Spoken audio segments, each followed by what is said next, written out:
Good afternoon, everyone, and welcome to this Change Board webinar, Defining HR in Uncertain Times, Your 6 Key Insights for Action. My name is Mary Appleton, and I am Change Board's editor. We're delighted to be joined here today by Dr. Jill Miller, the CIPD's Policy Advisor for Diversity and Inclusion, and Richard Doherty, Senior Director and Mayor Product Marketing at Workday, who are partnering with us on today's webinar.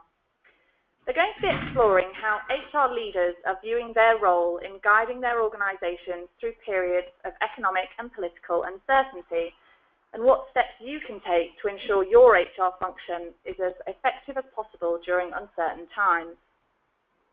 Before we start the webinar, I'd like to run through a few guidelines. Throughout the presentation, if you'd like to pose a question or a comment to Jill or Richard, please enter this in the question box on the right-hand side of your screen and then click send. We'll be taking questions after the presentation, but please do feel free to pose any time and we'll try and get through as many as we can. There will also be a couple of polls throughout the presentation which will flash up on your screen and you'll be invited to vote, and we'll allow sort of 20 to 30 seconds per poll. We're also going to be running a live Twitter feed throughout the webinar, so please be sure to direct any comments through Twitter to @CIPD, @Workday, and @ChangeBoard. We'll also be recording this webinar, so we will send a link to you with the full recording over the next few days. So all that remains is for me to hand over to Jill and Richard. Over to you guys.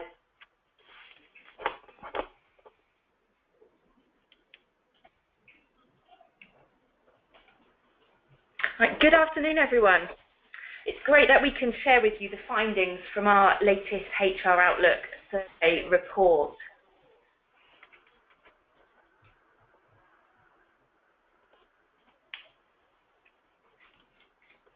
So up on the screen now, you can see myself and Richard, who are going to be leading the discussion today. Right, so right at the beginning, I thought it'd be quite useful to run through the structure of what we're going to be talking about. So you can see here a picture of the latest HR Outlook survey, and we'll show a link at the end about where you can download the full report from. But to give you a bit of background, CIPD ran this survey in association with Workday because we wanted to look at the trends and the challenges that are facing us as a profession. As Mary mentioned, we all know that the last year has raised a lot of uncertainty, so I think this is an ideal time to be looking at where our attention as HR needs to be focused. So I'll start off by giving a bit of background to the survey research, and then Richard and I, between us, will talk about some of the headline findings. We'll give you a general overview of what the survey found. But then I think most interestingly, we'll go into a bit more detail. We'll talk about what we think the survey findings mean for HR. As Mary said, we'll leave some time at the end so that we can have questions and some discussion. And also, we're keen for this webinar to be quite interactive. We want to hear from you. So do, as Mary said, post questions in the chat facility along the way for us. We'll get to those at the end. And Richard, in his sections of the webinar, will be running some polls. So it'd be great to hear about your own personal experiences. So we'll cover as much as we can from this report in the webinar, but as I mentioned, the survey report itself has a lot more detail in it, including things like sector breakdowns. So we will give you that link where you can find it. So to start off with, to give you a bit of background, who did we survey and what did we ask them? Well, we surveyed over 600 HR professionals, and they were at all levels of seniority. They all had some responsibilities in the UK and were employed by an organisation. And we asked HR professionals to tell us things like their organisation priorities, both now and forward-looking, because I think that's one of the most interesting things to look at, as what should our priorities be in 3 years' time. We also asked about the external trends that are shaping the world of work, so we can tell you a lot more about that. And then we had specific questions on leadership, people management, HR data, and technology. So that's a bit of background. That's the kind of thing we're going to cover. I'll get straight into the interesting part, which is the headline findings. So you can see on your screen at the moment, the first question that we ask in our HR Outlook survey. We've asked this one for a few years now, so it's a really interesting benchmarking question. And we ask it about organisation priorities because, of course, it's important that if we're thinking about what HR is doing, we need to do so in that context, that wider context of the organisation priorities. So this is the question we asked our survey respondents about: what's your priorities currently now? And you can see now on this next slide what our survey respondents said. You can see that the top priorities are cost management, talent management, increasing agility and flexibility of your organisation, and productivity. So of course, with the UK productivity gap, it's very encouraging that this is up there within those top four. Cost management's an interesting one because we've been running this survey for a few years now, and we've seen that consistently come into the top spot. So I think managing within budget is becoming the new normal. But I think what's really clear from our conversations with employers is that we're consistently trying to find creative ways to deliver products and services within this cost-constraint environment. Moving on to that second highest priority, which is talent management. My question here really is, in your organisation, are you focusing enough on the engagement and the motivation and ultimately the retention aspects of talent management, or is our focus mainly on recruitment? And that's a question that I'm considering personally, because it is quite a broad catch-all term of talent management, and we need to make sure that we are focusing on the entire employee life cycle. So are we focusing on attracting valuable skills versus how much effort are we putting into enabling people to really reach their potential at work? So these are the headline findings on which HR professionals are saying their organisation's current priorities are. And I'm going to hand over to you, Richard, to talk about the future priorities. Lovely. Thank you, Jill. Hello, everyone. This is Richard from Workday. So now it's time for our first poll, and we want to look to the future. So which, if any of the following, do you think will be key priorities for your organisation in 3 years' time? And so if you could choose 3 of those, then we'll run that poll right now. We'll give you about 30 seconds or so, and then we'll have a look at the results. I could sing a song while we wait. Perhaps not. I might lose some of the audience. So I'll just keep quiet as we wait with bated breath for the results of this poll. We've got 2 polls, so you've got another one to look forward to a little bit later in the webcast. It's like watching a kettle boil, isn't it? Takes forever. Ah, great. Right. So let's see now. With the technology, are we going to see the results? Okay. I can't see the results. Can anyone see the results? Ah, here we go. Fantastic. Right. So 3 years' time. So cost, interesting. Look at that. So cost management's gone right down. And the top 3 now are talent management, increasing agility, flexibility of organisation, and fantastically from my perspective, exploiting new technologies come right to the top. So obviously that's what Workday does. We are HR technology. So that's very interesting. Okay, so if we'll move away from that poll now, and let's compare. How do your priorities in 3 years' time compare to the results of our survey? Well, look, and here we've got on the left-hand side current priorities versus future priorities. Now, unsurprisingly, cost management is today and remains for the future HR's top priority. This does, echoing what Jill was saying, this seems to be HR's perpetual top priority. And certainly in today's uncertain times, it's right and proper that we're careful with our costs. But I personally also find it a little bit depressing. That's why I'm so happy at the results from our survey on this webcast, because clearly HR continues to be viewed as a cost centre rather than the profit centre that I believe it can be that contributes to the future success of our organisations. You know, if we were viewed as a profit centre, I'm sure cost management would rapidly fall down that list of priorities. However, from our survey results, we can see that cost management's share of the vote is decreasing, which I find encouraging, whilst those core strategic activities of organisational agility, managing talent have increased their share of the vote, just like you told us with the survey we just ran. Now, that big drop in cost management's votes could be due to many reasons. We could assume that the current focus on cost management in HR is successful, frees up HR to focus on more value-adding activities, for instance. My final observation from this part of the survey, is that adopting new technology, it doesn't feature in today's top priorities, but it does in 3 years' time, and from our survey today. And the thing is, the adoption of new technology, if you do it correctly, helps with cost management, helps with organisational agility, helps with talent management, helps with productivity. All those priorities are facilitated by, in part, HR technology. So could it be that adopting technology should actually be given a much higher priority? Okay, back to you, Jill. Right. Okay. So that was our current and future organisation priorities. The next question that we asked, which is really an overarching question that we use to start off the survey and get a general lay of the land, is we asked people, what are the biggest drivers for change in your organisation? And we know that the world is changing really fast. And of course, 2016, when the survey was conducted, was a year of the unexpected. So we wanted to ask HR professionals what these biggest factors were.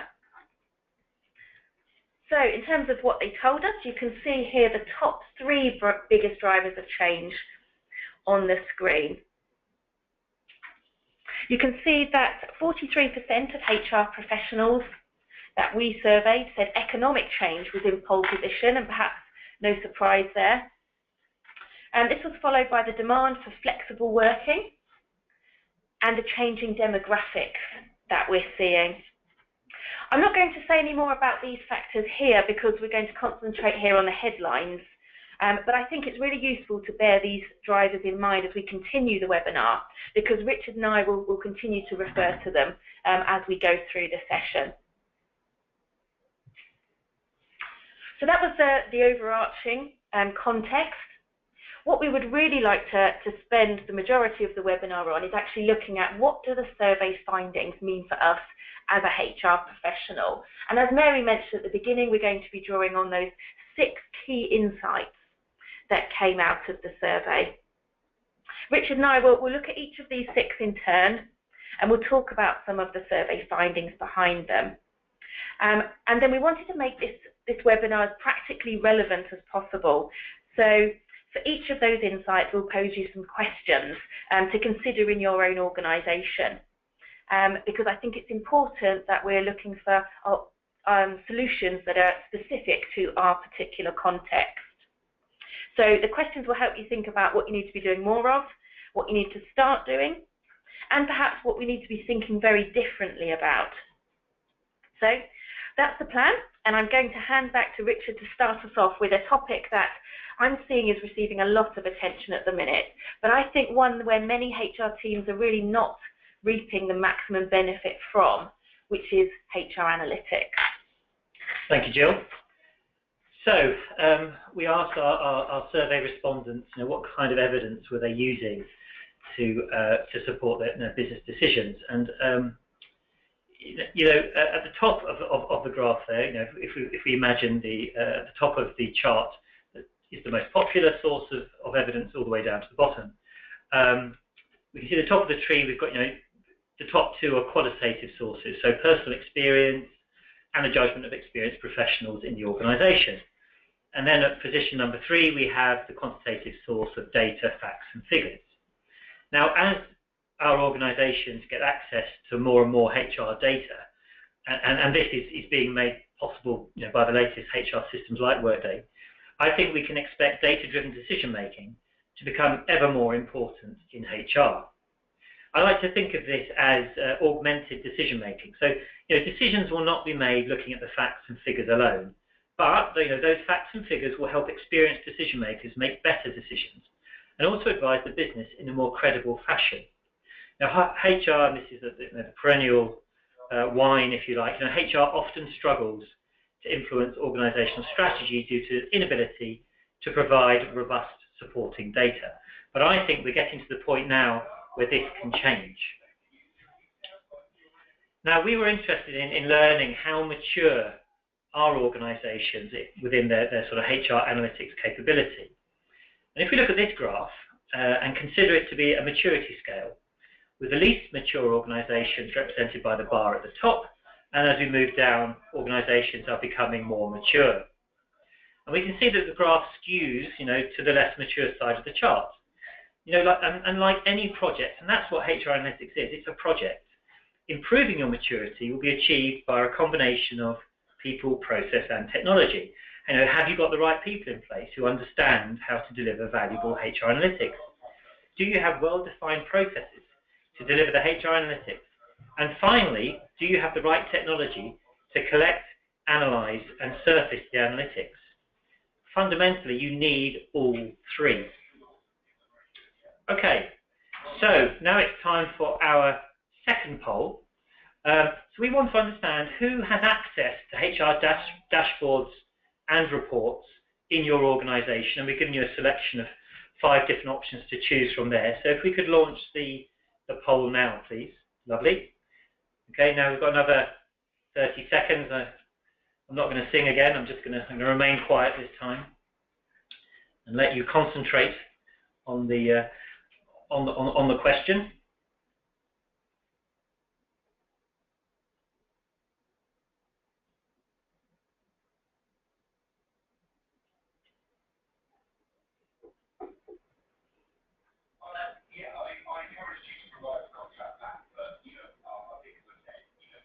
Lovely. Okay, great. So, so HR clearly, are one of the 4% who haven't got access. Business leaders, great, and then line managers, individual contributors. So we can see a decline there as we move away from HR. Okay, let's move away from that poll, and let's have a look at how your results compared to our survey results. So it's very, very similar. My key takeaway from this data here is basically, the further you get away from HR, the less chance you have of accessing HR data. Now, given the sensitivity of HR data, this makes sense. However, everyone needs access to HR reports and insights, especially line managers and employees. We're entering an age of the democratization of information, and employees are demanding more organizational transparency. So the numbers on this slide, they need to change, and we need to open up HR data with, of course, the appropriate access controls to everyone within our organizations. And with the right HR technology, frankly, this is relatively straightforward. Okay, so we also asked, what are you using, what kind of business issues are you using HR analytics to address? Well, guess what? The most popular application of HR analytics is for analyzing the workforce costs, which is well aligned with the overall priorities for HR that we discussed earlier. As workforce costs are generally by far the biggest cost to the majority of our organizations, this makes perfect sense. I found it very interesting that workforce composition and diversity came in second. There's increasing recognition that workforce diversity encourages innovation, and also that our organizations need to better reflect the diversity of the customers that we serve. And we can only truly create a diverse and inclusive workforce if we're able to understand what we've got and where the gaps are. And this is only possible with good HR systems and good HR data. The other top areas where HR analytics are applied are all linked to what we can bucket under talent. So, how are our people performing? How well are we attracting talent? And what are we doing to develop them? Now, these applications of HR analytics are all very focused on HR using HR data in isolation.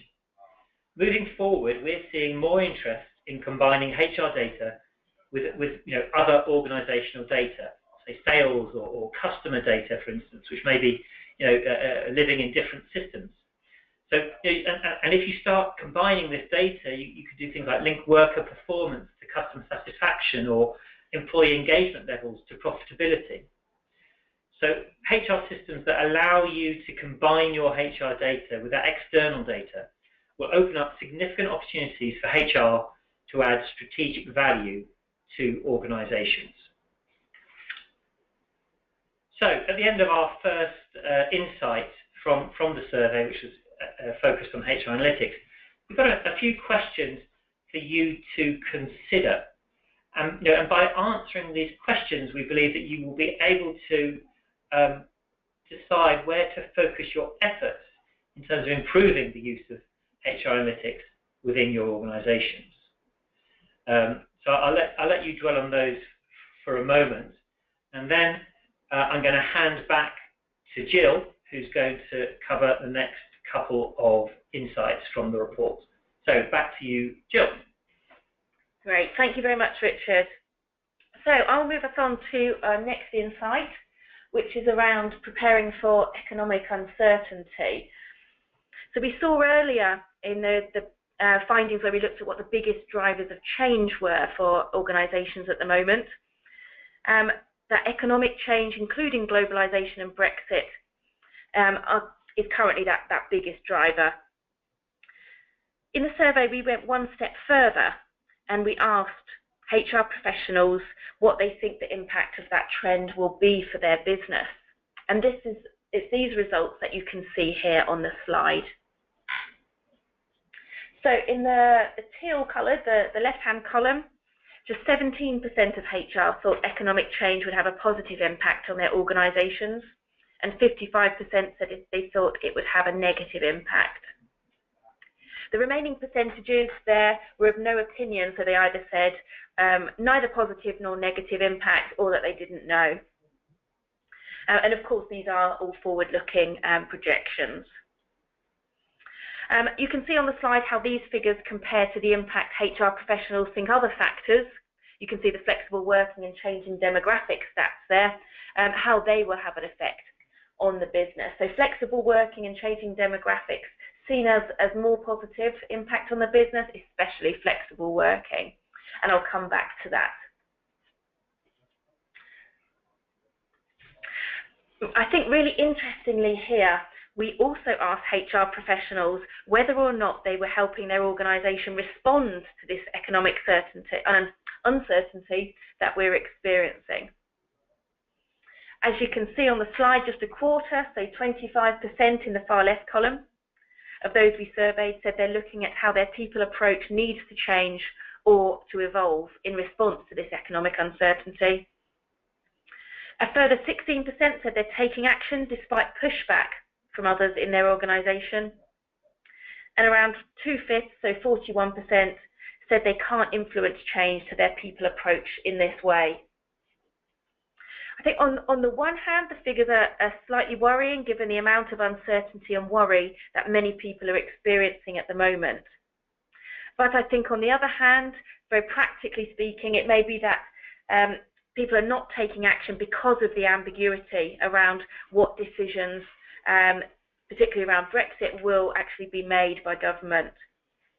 So although Article 50 has been triggered, there's still many, many decisions yet to be made.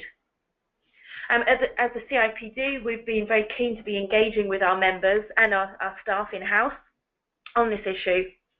And what we've been saying is that even though we're still facing a lot of uncertainty about what final decisions will be made in the labour market, things like employment law and immigration policy, we do need to be thinking about possible scenarios and how as a business we will respond.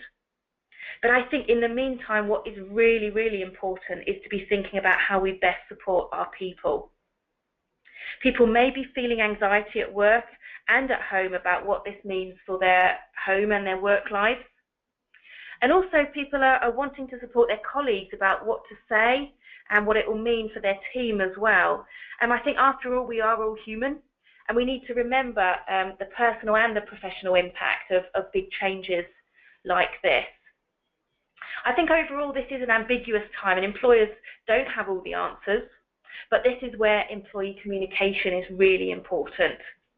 I think good communication can help build trust, and this is how we can make it easier for employees to stay up to date with what's going on and what things mean. And also to know how their employer is responding to things. At CIPD, what we've done is our chief executive sent out a message to staff. Our strategy director and head of HR invited people to lunchtime open discussions, and this was really important to give our staff a voice about what their concerns were and to really find out what the organisation was thinking as well. But what's become clear, I think, by speaking to many other organisations, is we need to equip line managers about how to have these kind of discussions with staff if it's needed, especially as this can be a really sensitive area. And they need to be able to go to HR and ask HR any questions that they themselves have. So following on to sort of the practical things that we can do, we also have some questions for this insight for you to consider. The first question is what I mentioned about communication. So how are you communicating with staff, and are you keeping communication lines open? I think employee voice here is very important. I've already mentioned the importance of line managers feeling equipped to have conversations with staff, but I think the last question is a new and important one to mention, which is how does your organisation continuously monitor what's going on externally and translate that into what it means for your business? So who does your horizon scanning, and how do you get that intelligence and insight back into your business to inform what you do? So that was that insight. So I'm going to move us on to the third insight. This is one I'm particularly passionate about, because it's about the changing needs and desires of the workforce and how we as businesses can be adapting to that and helping everyone to achieve their full potential at work. So we've seen this slide before. I put it up here. This is the top drivers of change in organisations, because it shows that demand for flexible working and changing demographics were in the top 3 drivers of change. And most HR professionals, as we saw before, think that the demand for flexible working has a positive impact on their organisation. We know from a lot of research that flexible working has business benefits. For example, it can help increase employee engagement, attract people from a more diverse talent pool, deliver a more flexible service to customers, and they're just a few examples. And I think that in many ways, the demand for flexible working and changing demographics are interrelated. And what I mean here is that we've done a lot of research at CIPD on the ageing demographic in the UK. And I think that the ageing population is resulting in an increasing number of carers in the workforce. And this is for people not just caring for children, but perhaps in a sandwich generation where they're also caring for elderly parents or sick or disabled relatives. And flexible working options are one way organisations can really support and encourage carers to stay in the workforce. But again, I don't think this is specific to specific demographics. And many younger workers are also valuing flexible working because of the improved work-life balance that it enables. Overall, we're seeing an increasing number of people who either don't want to or can't work that traditional 9-to-5 working pattern. If we look at the last 2 charts on the bottom of the slide along the changing demographics line, we found that HR professionals were much less positive about the impact of changing demographics than they were about flexible working. I think that managing a multi-generational workforce that we're definitely facing and is set to grow does add additional complexity and challenge. But also, on the other hand, it's a huge opportunity for employers. What's really key is not just having a diverse workforce, though. The key is how do we create an inclusive culture in which that diverse workforce can best work together. it's when people really do feel valued and like their contribution matters, that they're more likely to perform at their best, and that's why inclusion is so important. We need to be constantly reviewing our people policies and practices, because just to ensure we're not putting barriers in the way of people from different backgrounds and with different identities progressing. And going back to flexible working, again, I think offering more flexible working arrangements is a key part of inclusion. So if we think about the kind of questions that we invite you to consider here related to this insight, is the first question: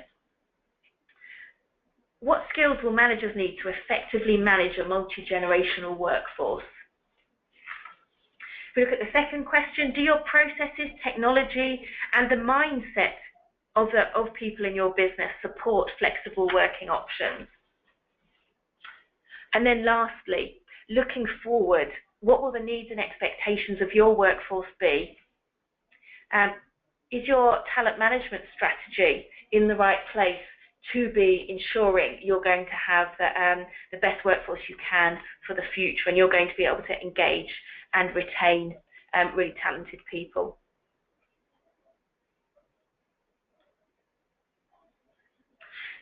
And then moving on to insight number 4. This one is about strengthening the capability of your people managers. Now, in this HR Outlook survey, we included a section on leadership and people management, mainly because they're the crux of their organisation, they shape the culture, and ultimately, your experience with leaders and people managers will shape your experience of work.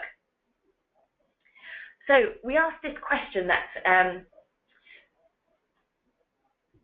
we asked a question about the top leadership behaviours and skills needed by your organisation over the next 3 years.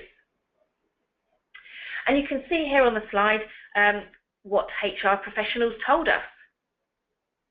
So you can see the response options come in really 2 sections. So if we just look at the top section at the moment, the top 5 leadership behaviours and skills needed over the next 3 years, we can see it's the management of performance, people management, staff development, and engagement. And of course, what strikes me here is that these are all factors about people. And this is encouraging given the UK's productivity record, because there's a strong case for improving performance through a better managed, skilled, and engaged workforce. But if we then look at the bottom portion of this slide, this shows where leaders are rated as currently being most effective. And you can see here there's a clear mismatch between where we are now and where we want to get to. So technical skills are where leaders are currently rated as most effective, followed by budgeting and financial management. And these are our headline findings about leadership skills. So there's more detail behind this within the report. But what's really apparent here is that we need to not just be investing in the development of current leaders, but also thinking about our talent pipeline of future leaders, how we can help them acquire these skills that they're going to need in 3 years' time, and give them the opportunities to hone them before they get to leadership positions.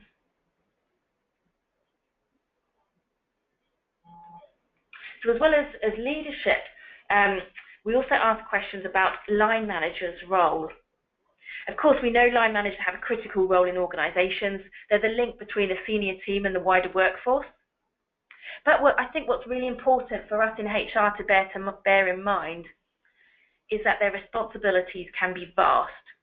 So we're expecting them to identify and resolve workplace issues. We're expecting them to keep employees engaged and supported, and many other responsibilities as well. We know from other research management style has an impact on staff well-being and ultimately on people's decision to stay with their employer. But what this slide shows, this is the reason I wanted to include this one here, is the percentage of organisations that said in the past year line managers have taken on activities previously done by HR. So the trend of devolving to the line. And you can see, I suppose, looking at how the pie charts change across the slide, that as the organisation size increases, it's more likely responsibilities are being devolved to the line from HR. However, what's most important here, I think, is the next slide. Can I just say something quickly? Yes, of course. So, I mean, what's interesting here is, I mean, we're clearly, the poor old line managers being asked to take on more and more responsibility from everyone, frankly. And we need to help them do this, which you're going to cover in the next slide. But, I think HR technology will have a clear role to play in helping managers with this extra burden of the HR tasks that we're pushing out to them. So we need to provide them with HR apps that are as easy to use as the apps that they have in their private life. They need to reduce the effort involved in HR admin. They need to augment their decision making with insight and so on. We can't just leave them to it, can we? Okay. Yes, no, I think we need to be making sure that line managers, as you say, Richard, have got the support they need to be able to do their role most effectively, especially if it's growing, as our survey suggests.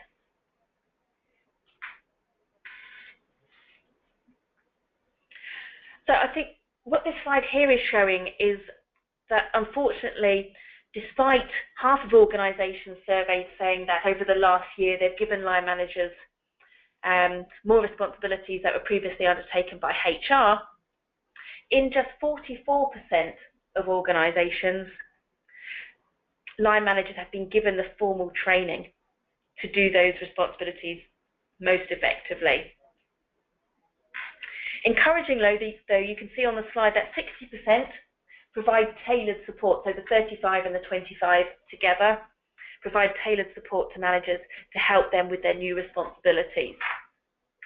But it's unfortunate that the training and support for them to do their role most effectively is missing in many cases. I think we need a bit of a combination of the two, the training when they come into role and refresher training, but also that tailored support, because you may receive training on a certain issue, but it could be a while before you actually encounter that issue as a line manager, and you need to feel that you have that support to be able to respond to your employees in an individualised way. So again, some questions for you to consider that we hope are helpful to really bring this insight alive. I'll just give you 30 seconds or so to take a read through the slide.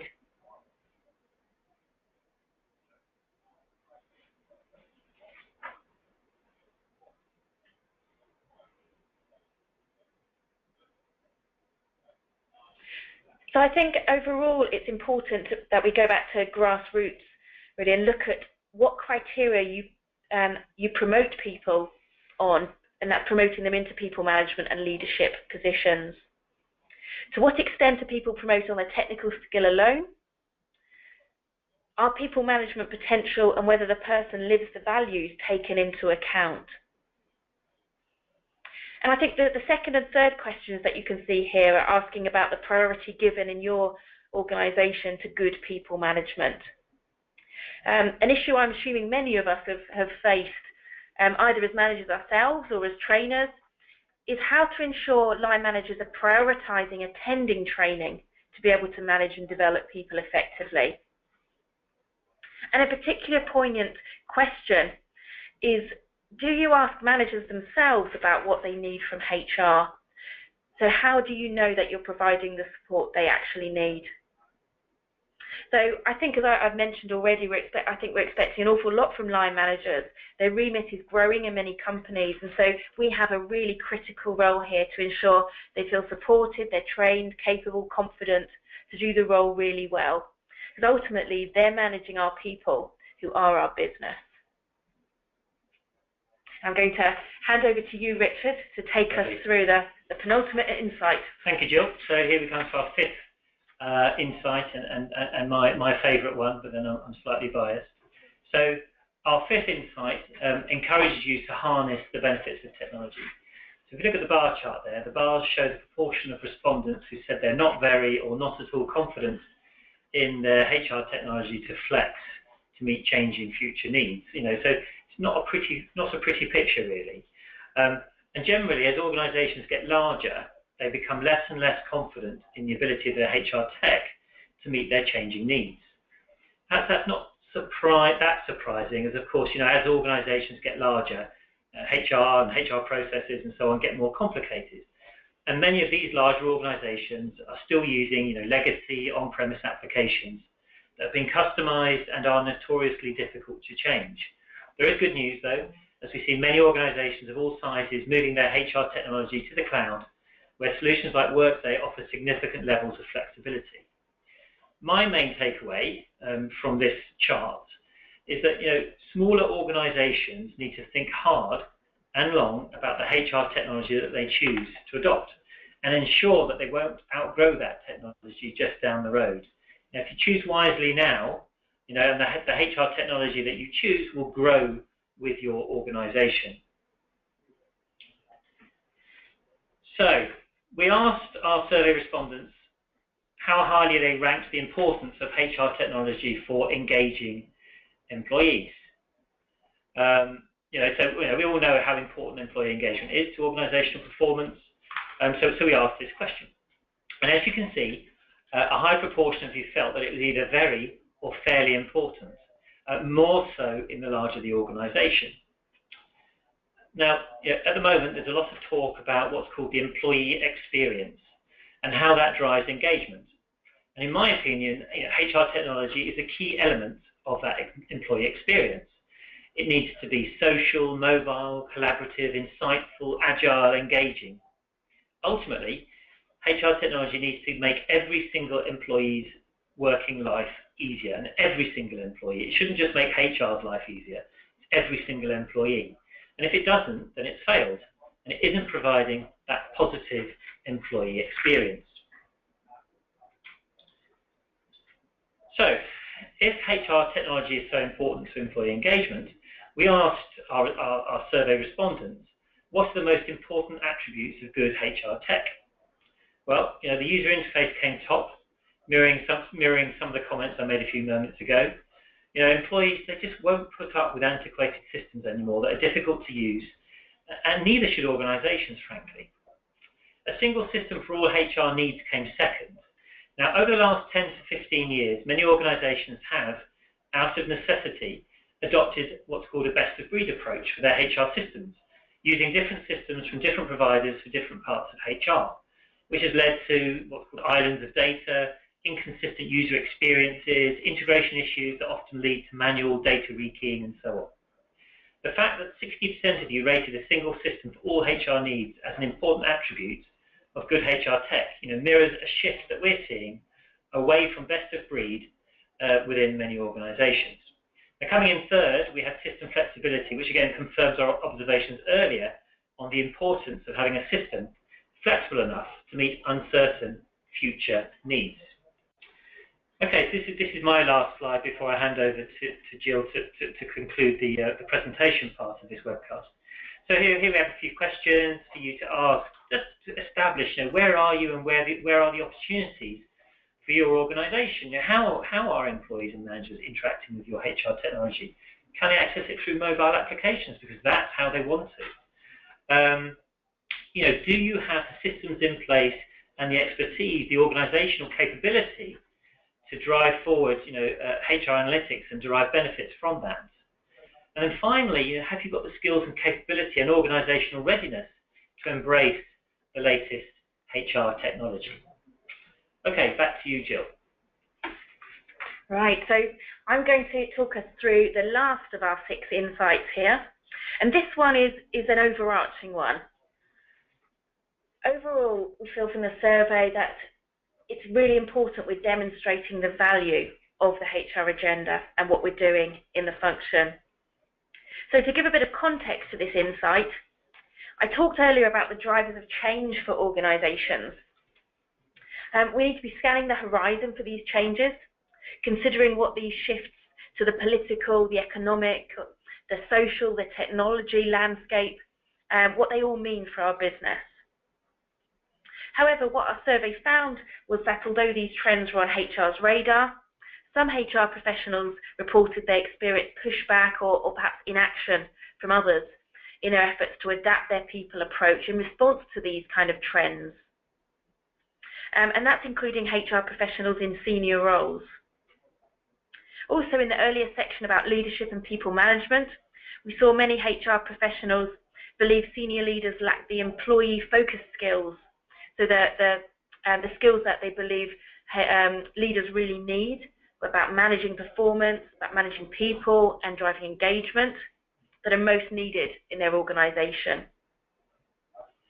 And our findings suggest it's not just the skill development that's important, but ensuring that leaders appreciate the value of these skills to enable them to more effectively lead our organisation.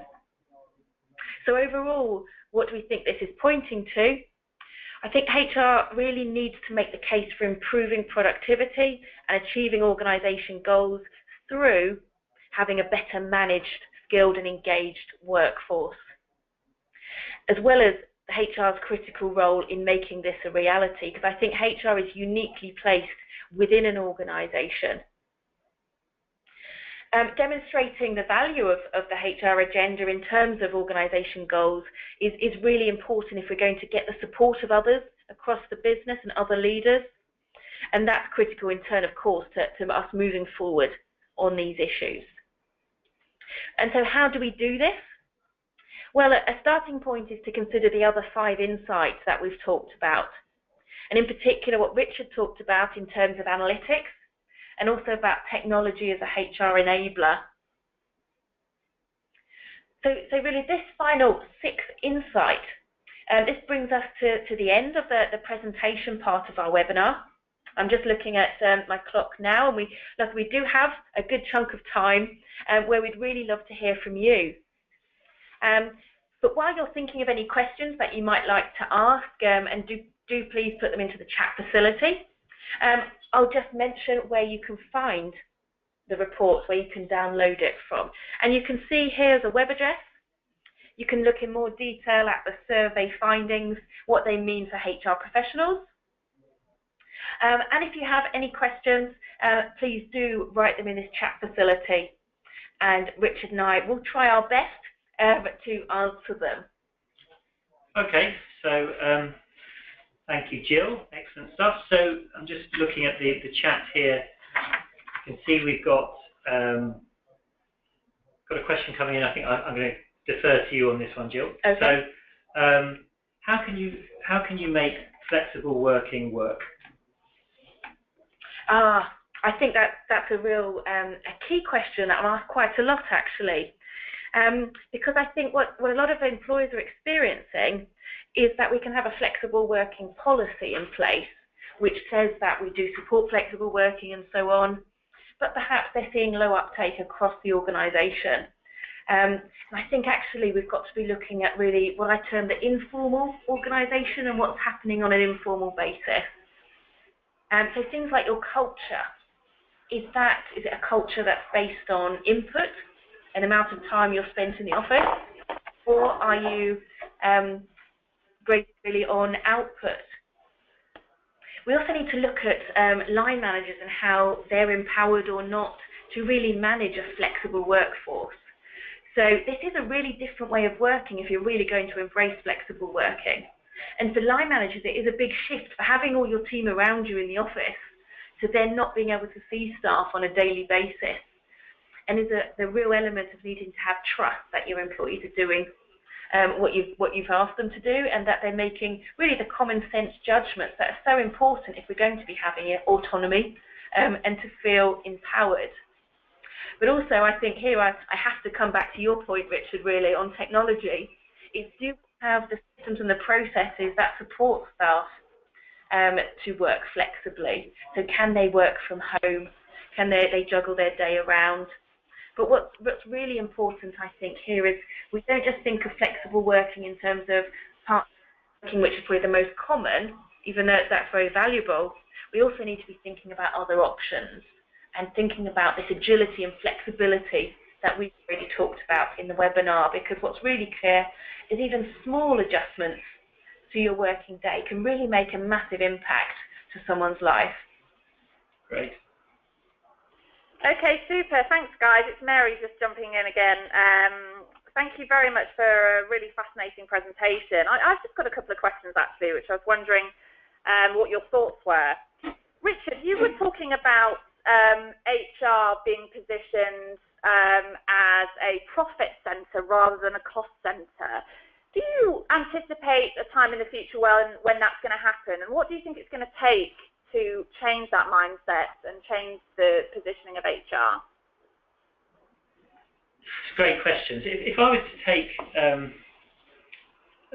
the company I work for, Workday, so if you look at our corporate values are employees first. We need to make sure our employees are engaged, well looked after, developed, etc., and then we have customers second, which might sound a bit weird, but the idea is, or the philosophy is that if you look after your employees, they're going to look after your customers. You're going to be profitable.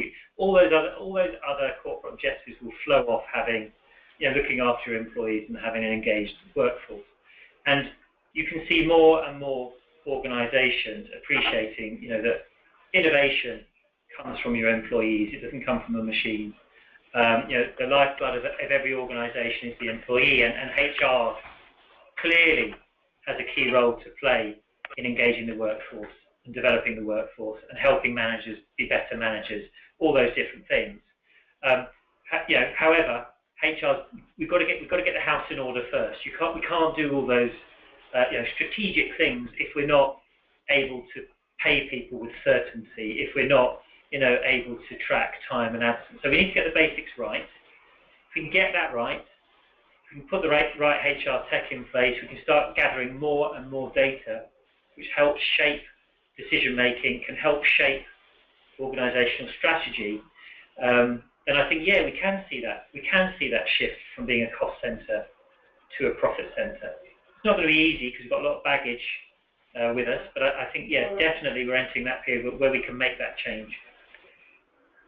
Okay, well that's good news. There's another question come in which might be more relevant for Jill. Deborah says, the issue of line managers' capabilities, so the technical competencies versus the people skills stuff, is something I've been hearing for kind of the last 20 years. It's disappointing we're still having this conversation. And she asks, in your view, what is it that needs to change here? Yes, I think that's a really important question. I would agree that we're still having this conversation, which is disappointing. Well, I was actually quite useful maybe to tell you about an organisation I visited who was really tackling this issue head on. They were doing two things. One was they were looking at how people progress within their organisation.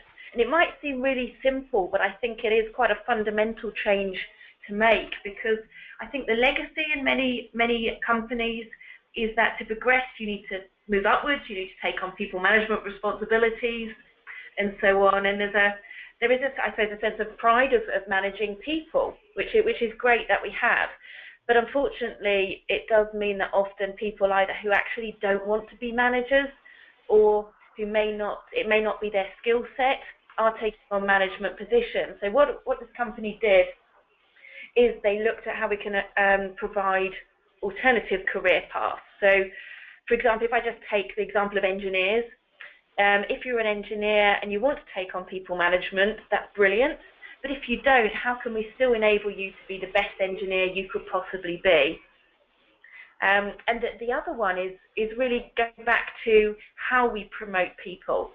So are we putting enough emphasis on things like our company values? So are they just words on a wall, or are they something that we actually live and breathe as an organisation? I think there is a vast difference between the two. Are we promoting on those? Are we recognising and rewarding on those? And I think if we get this right, people will also really self-opt in and out as well. If we're providing options so they can still be the best they can be, but not necessarily shoehorned into roles that their skill set is just not suited for. And Jill, are there any organisations, do you think there's more or less organisations that are doing that, are kind of recognising and rewarding based on values?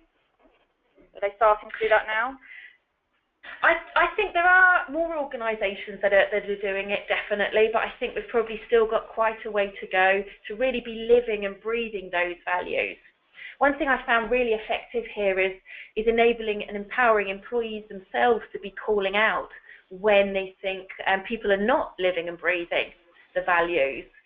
And I think that really needs quite a firm stance from leadership and firm role modelling as well in their behaviour, to be saying, this is what gets valued around here, this is what's important. And I think to be making that clear through the whole employee life cycle is important, because it's important that we're creating an inclusive environment where people feel they're able to achieve their best. Absolutely. Okay. Another question's come in from Susan.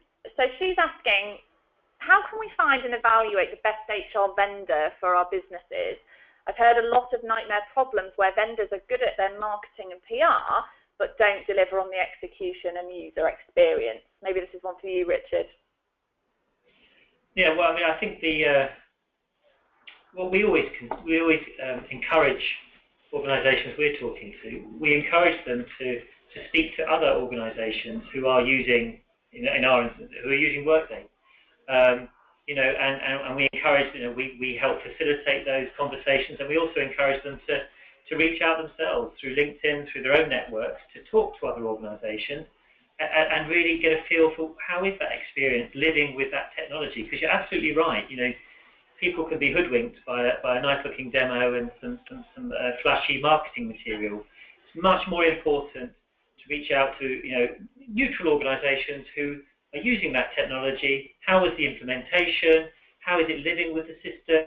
What value is it bringing to their organisation? And really front load those conversations during your evaluation. Don't leave it to the end, which is what most people do. It's too late then. Front load it, and then that will ultimately, I think, lead to your decision. Will be the feedback you get from other organisations, either similar to your own, or perhaps even in other industries. But you'll see a trend across software vendors, customers, whether they're positive, neutral, or negative. So that would be the one key thing I would say: focus on the references and do it formally and informally. Okay, super. We are rapidly coming towards the end of the webinar, but I'll just try and squeeze in one more question for you both. We know the future is uncertain. I think that's kind of a given. So what would be, from each of you, one piece of advice you would give our attendees today, leave them with? Shall I go first on this one, Richard? Yeah, I think that the one piece of advice I think I go from our findings really is around the importance of this horizon scanning, looking ahead. We can't be certain, of course, what the future is going to hold, but we can look at the scenarios of what might happen. And I think it's having those conversations internally as well to be and drawing on external insight to really be informing what you want to be, where you want to be as a business, and how you can get there, and how you can best motivate and empower staff to come with you on that journey. And then my final few words are, I think HR technology is a foundation for a lot of the priorities that we've talked about. So if you're looking for HR technology, don't look for something that replicates what you can do today.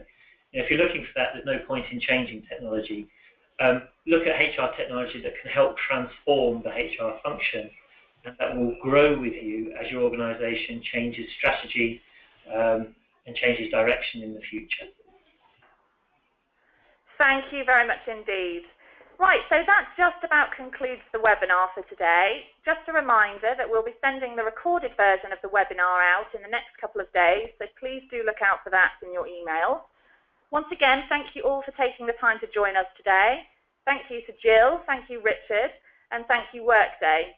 If you do have any questions or any feedback on the webinar you've heard today, please do drop me a line at mary@changeboard.com.